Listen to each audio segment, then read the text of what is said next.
Hi ಎಲ್ರಿಗೂ ನಮಸ್ಕಾರ. Dwarka children's hospital ಬೀದರ್ಗೆ ಸ್ವಾಗತ.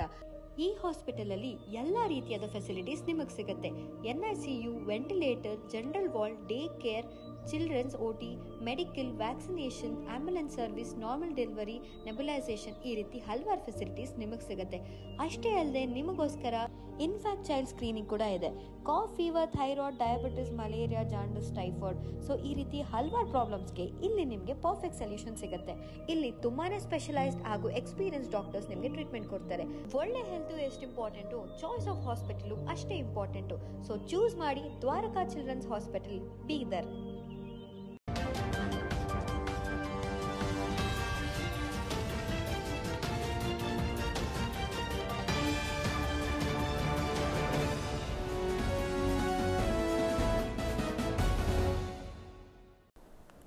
ನಮಸ್ಕಾರ, ನೀವು ನೋಡ್ತಾ ಇದ್ದೀರಾ ಸುದ್ದಿ ಸಮಯ ನ್ಯೂಸ್ ಚಾನಲ್. ಇದು ಲೋಕಲ್ ಎಕ್ಸ್ಪ್ರೆಸ್. ನಾನು ಮಹರ್ದೊಡ್ಡ ಕುಳಗಿ. ಮತ್ತೆ ಹೊಸ ಸುದ್ದಿಗಳನ್ನು ತೆಗೆದುಕೊಂಡು ನಾವು ನಿಮ್ಮ ಮುಂದೆ ಬರ್ತಾ ಇದ್ದೀವಿ. ಈ ದಿನದ ಪ್ರಮುಖ ಹೆಡ್ಲೈನ್ಸ್ಗಳನ್ನು ನೋಡ್ಕೊಂಡು ಬರೋಣ. ತಾನೇ ಪ್ಲಾನ್ ಮಾಡಿ ಅಂಧರಾದ ಖದೀಮ ಜ್ಞಾನೇಶ್ವರ್. ಸರಿಯಾಗಿ ಪ್ಲಾನ್ ಮಾಡೋದಕ್ಕೆ ಪೊಲೀಸರಿಂದ ಬಂಧನಕ್ಕೊಳಗಾದ ಆರೋಪಿ. 5 ಲಕ್ಷ ಹಣ ಜಪ್ತಿ ಮಾಡಿದ ಪೊಲೀಸರು. 5 ಆರೋಪಿಗಳ ಬಂಧನ ಮಾಡಲಾಗಿದೆ. SP ಪ್ರದೀಪ್ ಗುಂಟಿ ಹೇಳಿಕೆ. ಹಿಂದೂ ಜಾಗೃತಿ ಸಮಾವೇಶಕ್ಕೆ ನಿರ್ಬಂಧ ಹೇರಿದ ಜಿಲ್ಲಾಡಳಿತ. ಕರ್ನಾಟಕದಲ್ಲಿ ಹಿಂದೂ ಸಮಾಜವನ್ನು ಹತ್ತಿಕ್ಕುವ ಷಡ್ಯಂತ್ರ ನಿರಂತರವಾಗಿ ನಡೀತಾ ಇದೆ. ಜಿಲ್ಲಾಡಳಿತದ ಕ್ರಮದ ವಿರುದ್ಧ ಉಚ್ಚ ನ್ಯಾಯಾಲಯದಲ್ಲಿ ದಾವೆ ಹೂಡಲಾಗುವುದು. ಈಶ್ವರ್ ಸಿಂಗ್ ಠಾಕೂರ್. ನಗರದ ಜಿಲ್ಲಾ ರಂಗಮಂದಿರದಲ್ಲಿ ಜರುಗಿದ ರಾಜ್ಯ ಮಟ್ಟದ ಸಂಗೀತ ಮತ್ತು ನೃತ್ಯೋತ್ಸವ ಕಾರ್ಯಕ್ರಮ. ಹಿರಿಯ ಕಲಾವಿದ ಶಂಭುಲಿಂಗ್ ವಾಲ್ದೊಡ್ಡಿ ಅವರ ನೇತೃತ್ವದಲ್ಲಿ ಜರುಗಿದ ಉತ್ಸವ.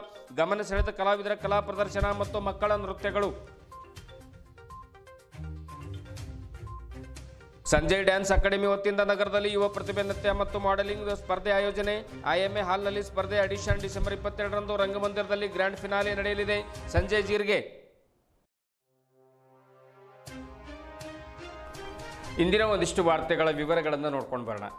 ಭಾಲ್ಕಿ ತಾಲೂಕಿನ ಹಲಬರ್ಗ ಹತ್ತಿರ ಇರುವಂತಹ ಸಿದ್ದೇಶ್ವರ ಪೆಟ್ರೋಲ್ ಬಂಕ್ನಲ್ಲಿ ಜಮಾ ಆದ ಸುಮಾರು 4,96,000 ಹಣವನ್ನು ಬೀದರ್ನ ಶಿವನಗರ SBI ಶಾಖೆಯಲ್ಲಿ ಜಮಾ ಮಾಡಲಿಕ್ಕೆ ಜ್ಞಾನೇಶ್ವರ ಎನ್ನುವಂತಹ ವ್ಯಕ್ತಿ ಬರ್ತಾ ಇರುವಾಗ ಮೈಲಾರ್ ಸಮೀಪದ ಶನಿ ಮಹಾತ್ಮ ಕಮ್ಮನ್ ಹತ್ತಿರ ಒಂದು ಕಾರ್ ಬಂದು ಹಣ ತರುವಂಥ ವ್ಯಕ್ತಿಯ ದ್ವಿಚಕ್ರ ವಾಹನಕ್ಕೆ ಡಿಕ್ಕಿ ಹೊಡೆಯುತ್ತೆ. ವ್ಯಕ್ತಿ ಕೆಳಗೆ ಬಿದ್ದಾಗ ಕಾರಿನಲ್ಲಿರುವಂತಹ ವ್ಯಕ್ತಿಗಳು, ಆ 4 ಜನ ಕದೀಮರು, ಆತನ ಹತ್ತಿರ ಇರುವಂತಹ ಹಣ ದೋಚ್ಕೊಂಡು ಓಡಿ ಹೋಗ್ತಾರೆ. ವಿಪರ್ಯಾಸ ಏನಪ್ಪಾ ಅಂದರೆ, ಹಣ ತರುವಂಥ ವ್ಯಕ್ತಿಯೇ ಆ ವ್ಯವಸ್ಥಿತವಾಗಿರ್ತಕ್ಕಂಥ ಪ್ಲಾನ್ ನೀಡಿದ್ದು ತುಂಬಾ ರೋಚಕವಾಗಿರ್ತಕ್ಕಂಥದ್ದು ಈ ಕಥೆ.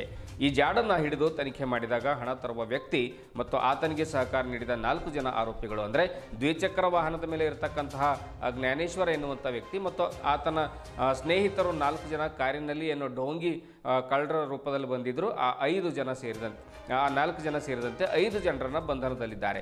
ಧನುರಾ ಪೊಲೀಸ್ ಠಾಣೆಯಲ್ಲಿ ಪ್ರಕರಣ ದಾಖಲಾಗಿದೆ. ಒಂದು ಕಾರು ಮತ್ತು ಬೈಕ್ ವಶಪಡಿಸಿಕೊಳ್ಳಲಾಗಿದೆ ಎಂದು ಜಿಲ್ಲಾ ಪೊಲೀಸ್ ಅಧೀಕ್ಷಕರಾಗಿರುವಂತಹ ಪ್ರದೀಪ್ ಗುಂಟಿ ತಿಳಿಸಿದರು. ನಗರದ ಜಿಲ್ಲಾ ಪೊಲೀಸ್ ಅಧೀಕ್ಷಕರ ಕಚೇರಿ ಆವರಣದಲ್ಲಿ ಕರೆದ ಸುದ್ದಿಗೋಷ್ಠಿ ಉದ್ದೇಶಿಸಿ ಮಾತನಾಡಿರುವಂತಹ ಪ್ರದೀಪ್ SP ಅವರು, ಜ್ಞಾನೇಶ್ವರ ಎನ್ನುವಂಥ ವ್ಯಕ್ತಿ ಹಲಬರ್ಗದ ಸಿದ್ದೇಶ್ವರ ಪೆಟ್ರೋಲ್ ಪಂಪ್ನಲ್ಲಿ ಕೆಲಸ ಮಾಡ್ತಾ ಇದ್ದ.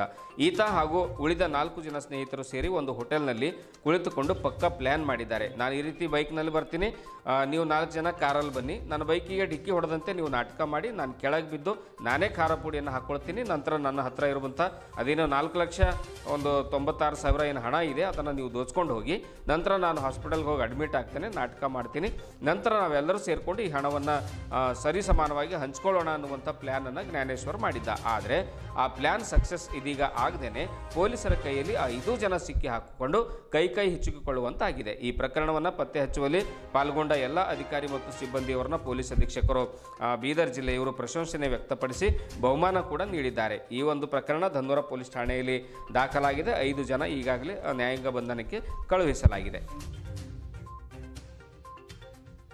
ಆಗಿದೆ ಅನ್ನೋ ಮಾಹಿತಿ ನಮಗೆ ಬರುತ್ತೆ. ಫಿರ್ಯಾದಿದಾರರಾದ ಜ್ಞಾನೇಶ್ವರ್ ಬೈಕ್ ಮೇಲೆ ಹಲಬುರ್ಗಾದಿಂದ ಬೀದರ್ ಸಿಟಿಗೆ ಬರುವಾಗ ಕಾರಲ್ಲಿ ಅವರಿಗೆ ಡಿಕ್ಕಿ ಹೊಡೆದು ಅವರ ಕಡೆಯಿಂದ ಸುಮಾರು 4,96,000 ಅಮೌಂಟನ್ನು ಸುಲಿಗೆ ಮಾಡಿಕೊಂಡು ಅವರ ಮೇಲೆ ಹಲ್ಲೆ ಮಾಡಿ 4 ಜನರು ಪರಾರಿಯಾಗಿರ್ತಾರೆ ಅನ್ನುವ ಕಂಪ್ಲೇಂಟ್ ನಮಗೆ ಬರ್ತದೆ. ತಕ್ಷಣ ಸ್ಪಾಟಿಗೆ ನಾವು ವಿಸಿಟ್ ಮಾಡಿ ಎಲ್ಲ ಎವಿಡೆನ್ಸ್ಗಳನ್ನು ಕಲೆ ಹಾಕಿ ನಾವು ಕಾರ್ಯಾಚರಣೆ ಮುಂದುವರಿಸ್ತೇವೆ. ಹಲಬುರ್ಗದಲ್ಲಿ ಸಿದ್ದೇಶ್ವರ ಪೆಟ್ರೋಲ್ ಬಂಕ್ ಅಂತ ಒಂದು ಇರುತ್ತದೆ. ಆ ಸಿದ್ದೇಶ್ವರ ಪೆಟ್ರೋಲ್ ಬಂಕ್ ಆ ವೀಕ್ ಕಲೆಕ್ಷನನ್ನು ಅಲ್ಲೇ ಕೆಲಸ ಮಾಡ್ತಿರುವ ಜ್ಞಾನೇಶ್ವರ್ ಅಂತ ಒಬ್ಬರ ಕೈಗೆ, ಅವರು ಪೆಟ್ರೋಲ್ ಬಂಕ್ ಓನರ್ ಮಾಲೀಕರು ಅವರ ಕೈಗೆ ಕೊಟ್ಟು ಬ್ಯಾಂಕಲ್ಲಿ ಡಿಪಾಸಿಟ್ ಮಾಡಿ ಅಂತ ಹೇಳ್ತಾರೆ. ಆ ಅಮೌಂಟನ್ನು ತಗೊಂಡು ಬರುವಾಗ 4 ಜನರು ಆರೋಪಿಗಳು ಈ ಟಾಟಾ ಪಂಚ್ ಕಾರಲ್ಲಿ ಬಂದು ಫಿರ್ಯಾದಿದಾರರಿಗೆ ಡಿಕ್ಕಿ ಹೊಡೆದು ಸುಲಿಗೆ ಮಾಡ್ಕೊಂಡು ಹೋಗ್ತಾರಂತ FIR ನಾವು ದಾಖಲಿಸ್ತೇವೆ. ರಾಬರಿ ಕೇಸ್ ದಾಖಲೆ ಮಾಡ್ಕೊಳ್ತೇವೆ. ನಾವು ಧನೋರಾ ಪೊಲೀಸ್ ಸ್ಟೇಷನ್ ಲಿಮಿಟ್ಸಲ್ಲಿ ಕ್ರೈಮ್ ನಂಬರ್ 126/2024 ರಿಜಿಸ್ಟರ್ ಮಾಡಿಕೊಂಡು ನಾವು ತನಿಖೆಯನ್ನು ಮುಂದುವರಿಸ್ತೇವೆ. ವೈಜ್ಞಾನಿಕ ಸಾಕ್ಷ್ಯಾಧಾರಗಳನ್ನು ಆಧರಿಸಿಕೊಂಡು ಟೆಕ್ನಿಕಲಿ ನಾವು ಇನ್ವೆಸ್ಟಿಗೇಷನ್ ಮಾಡಿಕೊಂಡು ಮುಂದಕ್ಕೆ ಹೋದಾಗ ಅದು ಯಾವ ಕಾರು ಎಲ್ಲಿಂದ ಬಂತು ಅಂತ ನಾವು ವಿಚಾರಿಸ್ಕೊಂಡು ಹೋದಾಗ ಫೈನಲಿ ನಾವು ಹೈದರಾಬಾದ್ಗೆ ತಲುಪ್ತೇವೆ. ನಮ್ಮ ತಂಡಗಳು ಹೈದರಾಬಾದಲ್ಲಿ ಆರೋಪಿಗಳನ್ನು ವಶಕ್ಕೆ ಪಡಿತೇವೆ. ಆರೋಪಿಗಳನ್ನು ವಶಕ್ಕೆ ಪಡೆದಿದ್ದಾಗ ನಮಗೆ ಬಂದ ಮಾಹಿತಿ ಏನಂದರೆ, ನಮಗೆ ಗೊತ್ತಿರುವಂಥದ್ದು ಏನಂದರೆ, ಖುದ್ದಾಗಿ ಫಿರ್ಯಾದಿದಾರರೇ ಈ ರೀತಿ ಸಂಚು ರೂಪಿಸಿ ತಾನು ಇಂಥ ಟೈಮ್ಗೆ ಇಂಥ ಕ್ಯಾಶ್ ತಗೊಂಡು ಈ ಕಡೆ ಹೋಗ್ತಾ ಇರ್ತೇನೆ, ಸೊ ಕಾರಲ್ಲಿ ಬಂದು ಅಡ್ಡಪಡಿಸಿ ಈ ಅಮೌಂಟನ್ನು ನಾವು ದೋಚ್ಕೋಬೋದು, ಸುಲಿಗೆ ಮಾಡ್ಬೋದು ಅನ್ನೋ ಒಂದು ಸಂಚನ್ನು ರೂಪಿಸಿ ಅದನ್ನು ಎಕ್ಸಿಕ್ಯೂಟ್ ಮಾಡಿ ದುಡ್ಡನ್ನು ತಗೊಂಡು ಪರಾರಿ ಆಗ್ತಾರೆ. ಅದಾದಮೇಲೆ ಒಂದು ಪ್ಲ್ಯಾನ್ ಪ್ರಕಾರ ಜ್ಞಾನೇಶ್ವರು ನಮ್ಮ ಬ್ರಿಮ್ಸ್ ಹಾಸ್ಪಿಟ್ಲಲ್ಲಿ ಅಡ್ಮಿಟ್ ಆಗಿರ್ತಾರೆ. ನಾವು ಇವನ್ ಹಾಸ್ಪಿಟ್ಲಿಗೆ ಕೂಡ ಹೋಗಿ ವಿಚಾರಿಸಿದ್ದಾಗ ಗಾಯಗಳು ಕಂಡು ಬಂದಿದ್ದು ನಿಜ. ಅದೇ ರೀತಿ ನಮಗೆ MLC ಕೂಡ ಬರ್ತದೆ. ಡಾಕ್ಟರ್ಗಳ ಸಮೇತ ನಾವು ಮಾತಾಡಿದ್ದಾಗ ಗಾಯಗಳ ಮಾಹಿತಿ ನಮಗೆ ಕೊಡ್ತಾರೆ. ನಾವು ಪ್ರತ್ಯಕ್ಷವಾಗಿ ನೋಡಿದ್ದೇವೆ. ಆದರೆ ತನಿಖೆಯಲ್ಲಿ ನಮಗೆ ಕಂಡು ಬಂದಿದ್ದೇನೆಂದರೆ, it is all pre planned ಅಂತ ನಮಗೆ ಕಂಡು ಬಂದಿದೆ.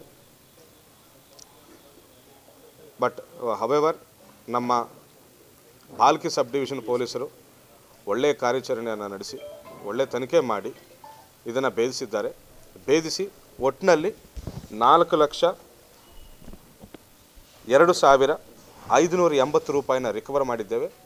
ಮಿಕ್ಕಿದ್ದ ಅಮೌಂಟನ್ನು ಅವರು ಖರ್ಚು ಮಾಡಿಕೊಳ್ತಾರೆ. ಹಾಗೂ ಅದರೊಟ್ಟಿಗೆ ಒಂದು ಟಾಟಾ ಪಂಚ್ ಕಾರ್, ಇದು ರಾಬರಿ ಮಾಡೋಕ್ಕೆ ಉಪಯೋಗಿಸಿದಂತಹ ಈ ಕಾರನ್ನು ಕೂಡ ನಾವು ಜಪ್ತಿ ಮಾಡಿಕೊಳ್ತೇವೆ. ಒಟ್ಟಿನಲ್ಲಿ 5 ಆರೋಪಿಗಳನ್ನು ನಾವು ದಸ್ತಗಿರಿ ಮಾಡ್ತೇವೆ.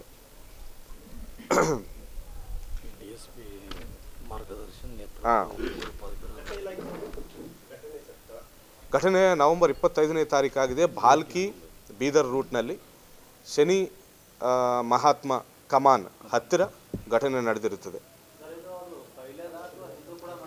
ಇವರು ಯಾರು ಕೂಡ ಈ ಹಿಂದೆ ಯಾವುದೇ ಪ್ರಕರಣಗಳಲ್ಲಿ ಭಾಗಿಯಾಗಿರುವುದಿಲ್ಲ. ಇವರು ಹ್ಯಾಬಿಚುವಲ್ ಅಲ್ಲ, ಇವರು ಫಸ್ಟ್ ಟೈಮ್ ಅಫೆಂಡರ್ಸ್. ಇವರು ಕೆಲವರು ನಮ್ಮ ಭಾಲ್ಕಿ ಬೀದರ್ಗೆ ಸೇರಿದ್ದವರು, ಕೆಲವರು ಹೈದರಾಬಾದ್ಗೆ ಸೇರಿದ್ದವರು. ಒಟ್ಟಿನಲ್ಲಿ ಒಂದು ಗ್ರೂಪ್ ಆಗಿ, ಗ್ಯಾಂಗ್ ಆಗಿ ಫಾರ್ಮ್ ಮಾಡಿಕೊಂಡು ಇದನ್ನು ಎಕ್ಸಿಕ್ಯೂಟ್ ಮಾಡ್ತಾರೆ.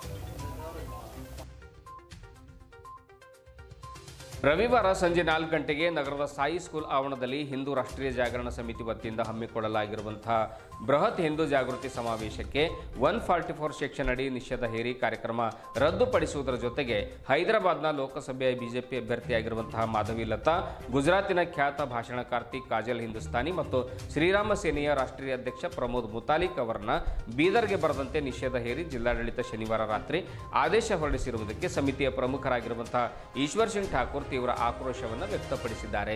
ಈ ಹಿನ್ನೆಲೆಯಲ್ಲಿ ದಿಢೀರನ್ನೇ ರವಿವಾರ ಸುದ್ದಿಗೋಷ್ಠಿ ಏರ್ಪಡಿಸಿ ಸುದ್ದಿಗಾರರೊಂದಿಗೆ ಮಾತನಾಡಿರುವಂತಹ ಅವರು ಒಂದು ನೆಪವನ್ನು ಒಡ್ಡಿ ಈ ಮೂವರನ್ನ ಬೀದರ್ಗೆ ಬರದಂತೆ ತಡೆಯಲು ಜಿಲ್ಲಾಡಳಿತ ನಿಷೇಧ ಹೇರಿರುವುದನ್ನು ಉಗ್ರವಾಗಿ ನಾನು ಖಂಡಿಸ್ತೇನೆ ಅನ್ನುವಂಥ ಮಾತನ್ನು ಕೂಡ ಹೇಳಿದರು. ಇತ್ತೀಚೆಗೆ ಮಾಧವಿ ಲತಾ ಅವರು ಕಲಬುರಗಿಯ ಗಣೇಶ ಉತ್ಸವದಲ್ಲಿ ಬಂದು ಭಾಷಣ ಮಾಡಿದರು.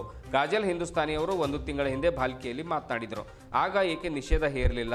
ಪ್ರಮೋದ್ ಮುತಾಲಿಕ್ ಅವರು ಕಳೆದ 10 ವರ್ಷಗಳಿಂದ ಬೀದರ್ಗೆ ಬರ್ತಾ ಇಲ್ಲ, ಅವರು ಮಾಡಿರುವಂಥ ತಪ್ಪು ಆದರೂ ಏನು ಎನ್ನುವಂಥ ಪ್ರಶ್ನೆ ಮಾಡಿದ್ದಾರೆ. ಈ ಬೃಹತ್ ಸಮಾವೇಶಕ್ಕಾಗಿ ಲಕ್ಷಾಂತರ ರೂಪಾಯಿ ಹಣ ಸಂಗ್ರಹ ಮಾಡಿ ಪೆಂಡಾಲ್, ವೇದಿಕೆ ಸೇರಿದಂತೆ ಧ್ವನಿವರ್ಧಕ ವ್ಯವಸ್ಥೆಯನ್ನು ಈಗಾಗಲೇ ಮಾಡಲಾಗಿತ್ತು.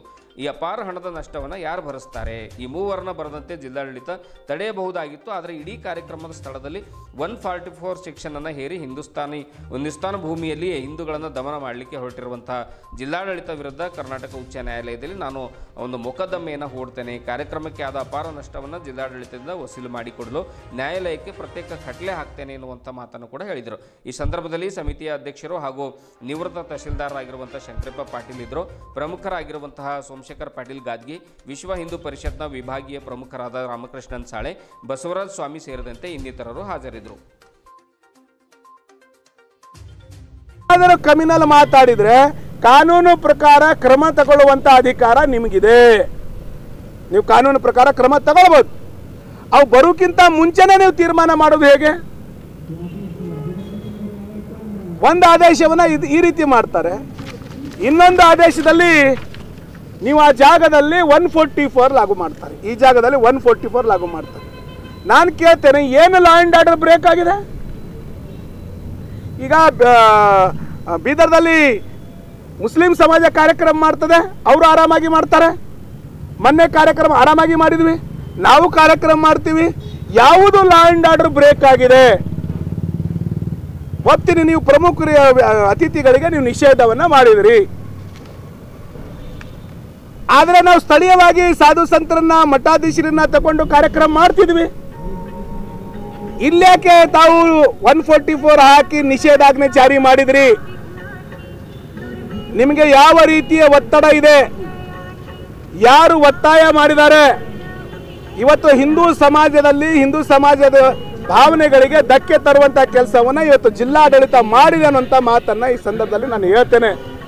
ಅದಕ್ಕಾಗಿ ಪತ್ರಿಕಾ ಬಂಧುಗಳ ಮುಂದೆ ನಾವೆಲ್ಲ ಪ್ರಮುಖರು ಸೇರಿ ತೀರ್ಮಾನವನ್ನ ಮಾಡಿದ್ದೇವೆ. ಇವತ್ತು ಯಾವ 2 ಆದೇಶಗಳನ್ನ ಮಾಡಿದ್ದಾರೆ, ಈ 2 ಆದೇಶಗಳಿಗೆ ಮಾನ್ಯ ಉಚ್ಚ ನ್ಯಾಯಾಲಯದಲ್ಲಿ ನಾವು ಪ್ರಶ್ನೆಯನ್ನ ಮಾಡ್ತೇವೆ. ಮಾನ್ಯ ಉಚ್ಚ ನ್ಯಾಯಾಲಯಕ್ಕೆ ಹೋಗ್ತೇವೆ. ಮಾನ್ಯ ಉಚ್ಚ ನ್ಯಾಯಾಲಯಕ್ಕೆ ಹೋಗಿ ನಾವು ಕಾನೂನಿನ ಪ್ರಕಾರ ಪಡೆದಂತ ಎಲ್ಲ ಮಾಹಿತಿಯನ್ನ ಕೊಡ್ತೇವೆ ಮತ್ತು ಕಾನೂನು ಬಾಹಿರವಾಗಿ ಪಾಸ್ ಮಾಡಿದಂತ ಆದೇಶವನ್ನ ಕೂಡ ರದ್ದು ಮಾಡಬೇಕು ಅಂತೇಳಿ ನಾವು ಮಾನ್ಯ ಉಚ್ಚ ನ್ಯಾಯಾಲಯಕ್ಕೆ ಹೋಗ್ತೇವೆ. ಜೊತೆಯಲ್ಲಿ ಇವತ್ತು ಲಕ್ಷಾಂತರ ರೂಪಾಯಿ ಇದು ಸಮಾಜದ ದುಡ್ಡಿದು. ಯಾರಿದಕ್ಕೂ ಹೊಣೆ? ಇವತ್ತು ಎಷ್ಟು ಲಕ್ಷಾಂತರ ರೂಪಾಯಿ ಹಣ ಹಾಳಾಗಿದೆ. ಈ ಲಕ್ಷಾಂತರ ರೂಪಾಯಿ ಹಣ ಹಾಳಾಗಲಿಕ್ಕೆ ಯಾರೂ ಕಾರಣ ಅಲ್ಲ, ಇವತ್ತು ಜಿಲ್ಲಾಡಳಿತ ನೇರ ಕಾರಣ ಅಂತೇಳಿ ನಾನು ಹೇಳಿಕ್ಕೆ ಬಯಸ್ತೇನೆ. ಮತ್ತು ನಮ್ಮ ಆದಂಥ ನಷ್ಟವನ್ನ ಜಿಲ್ಲಾಡಳಿತ ಭರಿಸಬೇಕು ಅಂತೇಳಿ ನಾವು ನ್ಯಾಯಾಲಯಕ್ಕೆ ಮೊರೆ ಹೋಗ್ತೇವೆ. ಜೊತೆಯಲ್ಲಿ ಒಂದು ಮಾತನ್ನ ಹೇಳ್ತೇವೆ, ನಿಮ್ಮ ನಿಷೇಧದಿಂದ ನಾವು ಹಗ್ಗವರಲ್ಲ, ಜಗ್ಗವರಲ್ಲ, ಬಗ್ಗವರಲ್ಲ. ಮಾನ್ಯ ಉಚ್ಚ ನ್ಯಾಯಾಲಯಕ್ಕೆ ಹೋಗಿ ಆದೇಶವನ್ನ ಪಡೆದು ಇದಕ್ಕಿಂತ ದೊಡ್ಡ ಕಾರ್ಯಕ್ರಮವನ್ನ ಬೀದರ್ದಲ್ಲಿ ಹಿಂದೂ ಸಮಾಜ ಉತ್ಸವ ಮಾಡುವ ಮುಖಾಂತರ ಮಾಡಿ ತೋರಿಸ್ತೇವೆ ಅಂತೇಳಿ ಜಿಲ್ಲಾಡಳಿತಕ್ಕೆ ಈ ಸಂದರ್ಭದಲ್ಲಿ ಹೇಳಲಿಕ್ಕೆ ಬಯಸ್ತೇನೆ. ಈ ಮಾತನ್ನ ಈ ಪತ್ರಿಕಾ ಮುಖಾಂತರ ಇವತ್ತು ಜಿಲ್ಲಾಡಳಿತಕ್ಕೆ, ಅದೇ ರೀತಿ ಸರ್ಕಾರಕ್ಕೂ ಕೂಡ, ನಾನು ಸರ್ಕಾರಕ್ಕೂ ಕೂಡ ಹೇಳ್ತಾ ಇದ್ದೇನೆ, ಅಧಿವೇಶನದಲ್ಲಿ ನೀವು ಉತ್ತರ ಕೊಡಬೇಕಾಗತ್ತೆ.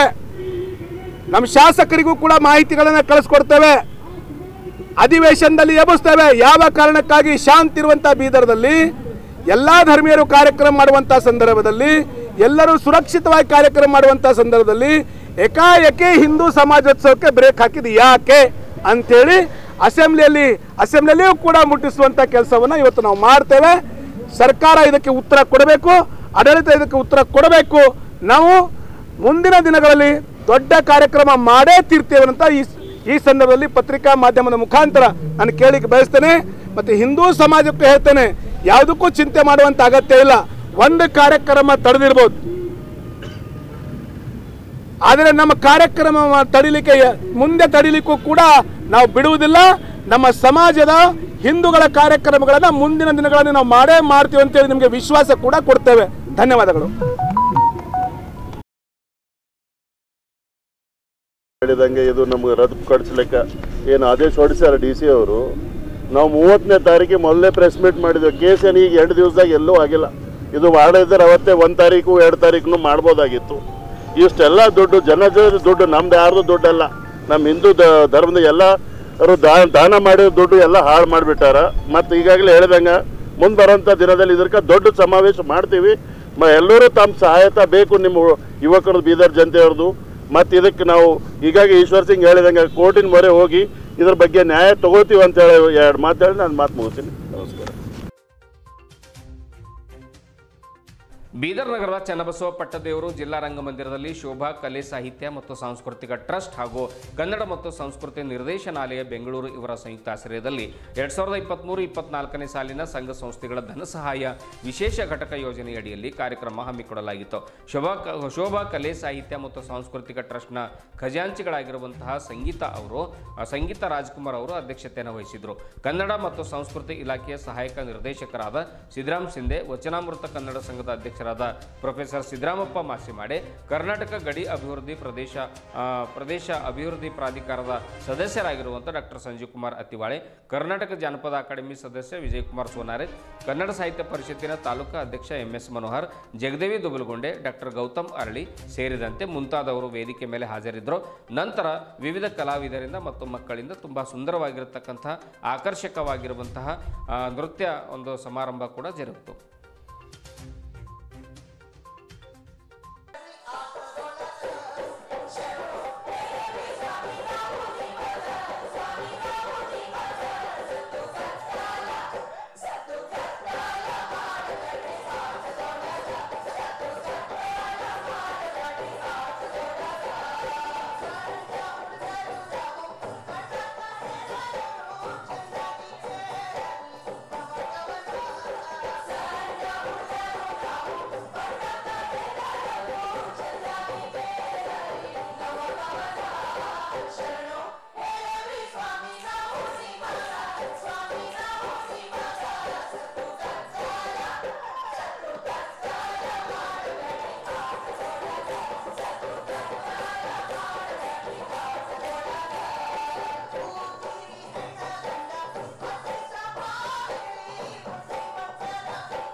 ಸಂಜಯ್ ಡ್ಯಾನ್ಸ್ ಅಕಾಡೆಮಿ ವತಿಯಿಂದ ನಗರದಲ್ಲಿ ಯುವ ಪ್ರತಿಭೆ ನೃತ್ಯ ಹಾಗೂ ಮಾಡೆಲಿಂಗ್ ಸ್ಪರ್ಧೆಯನ್ನು ಹಮ್ಮಿಕೊಂಡಿದೆ. ಹಿರಿಯರ ಹಾಗೂ ಕಿರಿಯರ ವಿಭಾಗದಲ್ಲಿ ಸೋಲೋ ಡ್ಯಾನ್ಸ್ ಹಾಗೂ ಸೋಲೋ ಮಾಡೆಲಿಂಗ್ ಸ್ಪರ್ಧೆಗಳು ನಡೀತಾ ಇವೆ. ಡಿಸೆಂಬರ್ 15ರಂದು ನಗರದ ಕೆಇಬಿ ರಸ್ತೆಯಲ್ಲಿರುವಂಥ IMA ಹಾಲ್ನಲ್ಲಿ ಸ್ಪರ್ಧೆಯ ಆಡಿಷನ್ ನಡೆಯಲಿದ್ದರೆ ಡಿಸೆಂಬರ್ 22ರಂದು ನಗರದ ಜಿಲ್ಲಾ ರಂಗಮಂದಿರದಲ್ಲಿ ಗ್ರ್ಯಾಂಡ್ ಫಿನಾಲೆ ಜರುಗಲಿದೆ ಎಂದು ಸಂಜಯ್ ಜೀರ್ಗೆ ತಿಳಿಸಿದ್ದಾರೆ. ಜಿಲ್ಲೆಯ 6ರಿಂದ 12 ವರ್ಷದ ಒಳಗಿನ ಮಕ್ಕಳು ಕಿರಿಯರ ವಿಭಾಗ ಹಾಗೂ 12 ವರ್ಷ ಮೇಲ್ಪಟ್ಟವರು ಹಿರಿಯರ ವಿಭಾಗದ ಸ್ಪರ್ಧೆಯಲ್ಲಿ ಈ ಒಂದು ಪಾಲ್ಗೊಳ್ಳಬಹುದು ಅನ್ನುವಂಥ ಮಾತನ್ನು ಕೂಡ ಸಂಜಯ್ ಹೇಳಿದ್ದಾರೆ.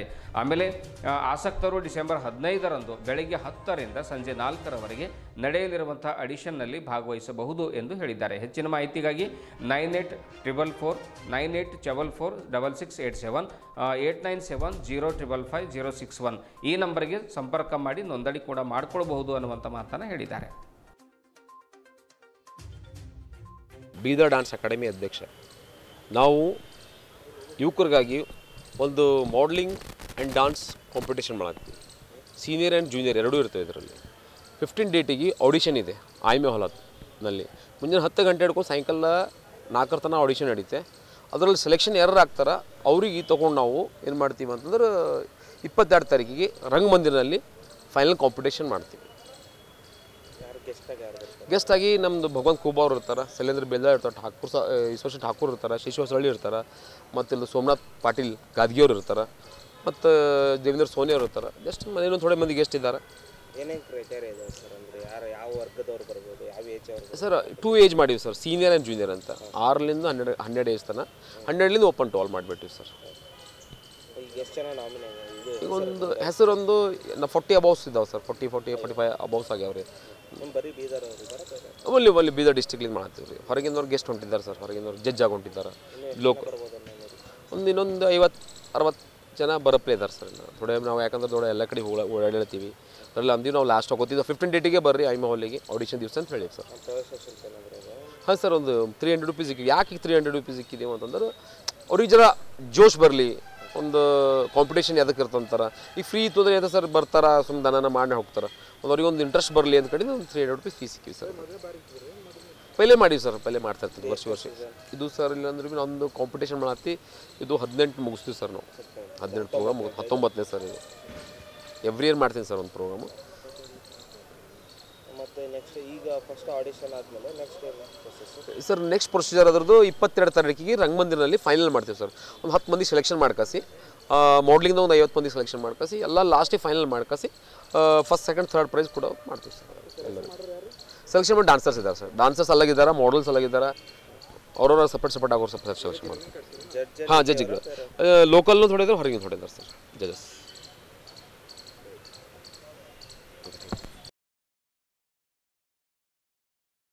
ಇದುವರೆಗೂ ಸುದ್ದಿ ಕೊಟ್ಟಿರುವ ನಾನು ಮಹಾರುದ್ರ ಡಾಕಳಿಗೆ ಮತ್ತೆ ಮುಂದಿನ ವಾರ್ತೆಗಳೊಂದಿಗೆ ಭೇಟಿಯಾಗೋಣ. ವಂದನೆಗಳು.